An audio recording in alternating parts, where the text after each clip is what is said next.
Shalom kekasih Kristus, salam waktunya mengalami terobosan. Senang rasanya saya dapat menyapa kembali saudara pendengar renungan melekat dalam Tuhan. Bagaimana kabarnya? Saya berharap kita semua dalam keadaan sehat, bahagia, dan tetap semangat. Hari ini, mari tetap kerjakan keselamatan yang Tuhan telah berikan bagi kita, agar kasih karunia atau anugerah tetap melimpah bagi kita. Mari kita berdoa. Tuhan Yesus, terima kasih buat hari ini di mana kami telah diberikan kesempatan dan waktu yang indah untuk kami dapat mendengarkan firman-Mu melalui renungan ini. Biarlah Engkau berbicara melalui hamba-Mu sehingga firman-Mu memberikan pencerahan dalam kehidupan kami dan menguatkan iman percaya kami semakin kokoh di dalam Engkau. Dan bahkan semakin kami mengerti tentang anugerah-Mu yang menguatkan iman percaya kami. Tuhan, terima kasih. Ini doa kami dalam nama Tuhan Yesus kami berdoa. Amin.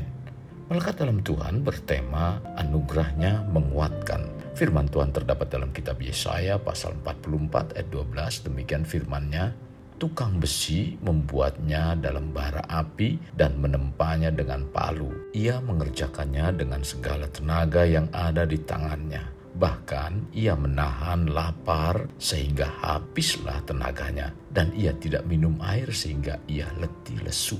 Kasih Kristus, dalam menjalani hidup terkadang bagaikan tukang besi yang demikian bekerja keras, bahkan sampai tidak makan dan minum sehingga membuat dia letih lesu dalam bebannya yang berat. Ini salah satu gambaran dalam menjalani hidup. Semua dikerjakan karena untuk mencukupi kebutuhan hidup di dunia. Karena kebutuhan inilah seringkali membuat kita bekerja demikian keras dan berat, sehingga membuat kita menanggung beban berat dan letih lesu dalam menjalani hidup. Sesungguhnya ada hal lain yang dapat membuat kita menjadi letih lesu dan berbeban berat dalam menjalani hidup. Ketika kita tidak mau menurut perintah Tuhan dan mengambil jalan kita sendiri. Kehidupan menjadi lesu dikarenakan berkelakuan mengikuti rencananya sendiri. Dalam Yeremia 18 ayat 12 mengatakan, tetapi mereka berkata, tidak ada gunanya, sebab kami hendak berkelakuan mengikuti rencana kami sendiri, dan masing-masing hendak bertindak mengikuti kedegilan hatinya yang jahat. Sekalipun sikap kita seringkali mengikuti jalan sendiri, namun Tuhan tetap sabar dan mengasihi kita. Tuhan terlebih dahulu mengasihi kita. Tercatat dalam 1 Yohanes 4 ayat 19b. Bukankah kasih dan anugerah Tuhan menguatkan kita? Dalam Amsal 16 ayat 9 mengatakan, hati manusia memikir-mikirkan jalannya, tetapi Tuhanlah yang menentukan arah langkahnya. Bukankah ini sesuatu yang menguatkan kita bila kita selalu dekat dan terus hidup dalam anugerah Tuhan? Kekasih, siapakah kita sehingga kita menyelidiki dan mengenal kita? Betapa berharganya hidup kita di mata Tuhan. Itulah sebabnya Dia selalu ada dari belakang dan dari depan kita untuk melindungi kita. Dia menaruh tangannya di atas kita, menaungi hidup kita, dan menguatkan kita dengan kasih-Nya. Terkadang kita tidak mengerti dan memahami mengapa Tuhan begitu peduli pada kita. Karena kasih-Nya begitu besar dalam hidup kita, sehingga tidak seorang pun yang dapat memahami pikiran Tuhan. Tuhan mengasihi kita bukan karena status kita, prestasi atau pencapaian kita yang dikagumi. Bukan karena kita punya harta, bukan juga karena talenta dan karunia tertentu yang kita miliki. Siapakah kita sehingga Tuhan mengasihi kita? Sebaliknya, siapakah kita sehingga mau mengajari Tuhan tentang kehendak-Nya?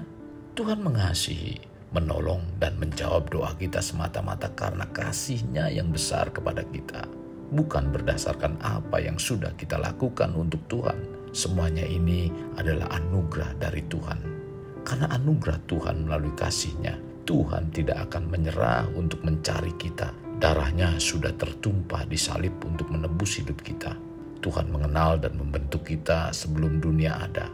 Matanya melihat selagi kita bakal anak, dan dalam kitab-Nya semuanya sudah tertulis tentang kita dan masa depan kita. Tuhan sudah merencanakan hidup kita sejak semula. Tuhan tahu segala sesuatu tentang hati dan hidup kita. Rancangan Tuhan begitu besar dan banyak. Bahkan Tuhan tidak pernah tidak ada sedikit pun di dalam hidup kita. Tidak ada satupun yang luput dari pengetahuan Tuhan. Kita akan menjadi kuat pada waktu kita tahu bahwa ada yang mengerti dan memahami hidup kita. Ada yang menyelidiki dan peduli kita. Siapa yang mengerti hati manusia? Hanya Tuhan yang tahu. Dia tahu sampai kedalaman hati kita. Inilah yang dikatakan bahwa anugerah Tuhan menguatkan kita dalam menjalani hidup keimanan kita. Apapun kondisi hati kita, datang kepada Tuhan dan curahkanlah isi hati kita kepadanya. Jangan izinkan keputusasaan menyerang kita yang akhirnya membawa kita kepada hal-hal negatif sehingga pikiran diisi dengan pikiran-pikiran jahat dari iblis. Pengharapan kita tidak akan hilang atau putus karena Tuhan adalah sumber pengharapan kita. Selalu ada di dalam Tuhan. Yesaya 42 ayat 3. Bulu yang patah terkulai tidak akan diputuskannya, dan sumbu yang pudar nyalanya tidak akan dipadamkannya. Tetapi dengan setia ia akan menyatakan hukum. Ini merupakan anugerah yang sangat menguatkan kita. Yang seharusnya hidup kita binasa, sekarang Tuhan mengasihi kita. Dalam 1 Petrus 2 ayat 10. Kamu yang dahulu bukan umat Allah, tetapi yang sekarang telah menjadi umatnya. Yang dahulu tidak dikasihani, tetapi yang sekarang telah beroleh belas kasihan. Dalam ayat 24, ia sendiri telah memikul dosa kita di dalam tubuhnya di kayu salib, supaya kita yang telah mati terhadap dosa hidup untuk kebenaran. Oleh bilur-bilurnya kamu telah sembuh.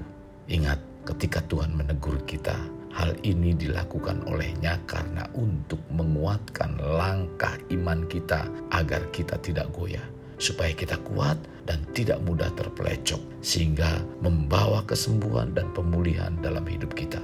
Inilah yang dikatakan anugerahnya menguatkan. Kekasih Kristus, mari kita alami terobosan hidup. Untuk mengalaminya, mulailah dengan mengenal prinsip-prinsip kerajaan Allah serta menjadi warga kerajaan. Kita berdoa. Tuhan Yesus, terima kasih buat firman Tuhan pada hari ini. Sungguh firman-Mu mencerahkan iman percaya kami, di mana kami semakin dibawa untuk mengerti tentang anugerah-Mu yang luar biasa. Setiap apa yang Tuhan kerjakan, Tuhan sudah memberikan lebih dari segala-galanya. Bahkan anugerah Tuhan mampu menguatkan iman percaya kami. Yang kami tahu hanya Tuhan yang tahu di mana Dia sampai mengetahui kedalaman hati kami Tuhan. Tuhan, sungguh bahwa anugerah-Mu menguatkan kehidupan kami, iman percaya kami, di mana kami semakin hari semakin dibawa mengerti tentang rencana-Mu yang begitu besar. Bahkan Tuhan sendiri yang terus akan membawa kami semakin hari semakin menjadi pribadi yang terus menyala di dalam Engkau. Dan biarlah Tuhan, terang yang ada dalam kehidupan kami semakin menyala dan nama Tuhan dipermuliakan. Terima kasih Tuhan Yesus, sungguh Engkau telah menguatkan kami. Dalam nama Tuhan Yesus kami berdoa. Amin. Kasih Kristus, mari kita akhiri dengan mengedahkan kedua tangan kita. Terimalah anugerah berkat dari Allah Bapa, kasih sayang daripada Yesus Kristus dan persekutuan dengan Roh Kudus yang mencurahkan berkat secara rohani, berkat secara jasmani dan berkat secara ekonomi, di mana berkat Abraham, berkat Ishak, berkat Yakub dicurahkan dan dilimpahkan dari saat sekarang sampai Maranatha tiba, dalam nama Tuhan Yesus. Amin. Sampai jumpa di renungan berikutnya. Tuhan Yesus memberkati. Jangan lupa like, share, dan subscribe.